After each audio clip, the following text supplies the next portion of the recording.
সব মেয়েরাই কিন্তু প্রবাসীর বউ হতে পারে না। যার ভিতরে ধৈর্য নেই, যার ভিতরে আল্লাহর ভয় নেই, যার ভিতরে মান সম্মানের চিন্তা নেই, তারা কিন্তু প্রবাসীর বউ হতে পারে না। প্রবাসীর বউ হতে গেলে তার ভিতরে অনেক অনেক ধৈর্য থাকতে হবে, মানুষের কথা সহ্য করতে হবে, আল্লাহর উপরে ভয় করতে হবে, আত্মীয় স্বজনের চিন্তাধারা করতে হবে, নিজের স্বামীর বাড়ির লোকজনের চিন্তাধারা করতে হবে।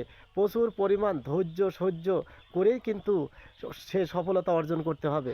স্বামী যতদিন পর্যন্ত না আসে, তার স্বামীর সংসারের যা কিছু আছে সব কিছু হেফাজত করতে হবে। হ্যাঁ, স্বামীর বাড়ির লোকজনের সাথে মিলেমিশে থাকতে হবে।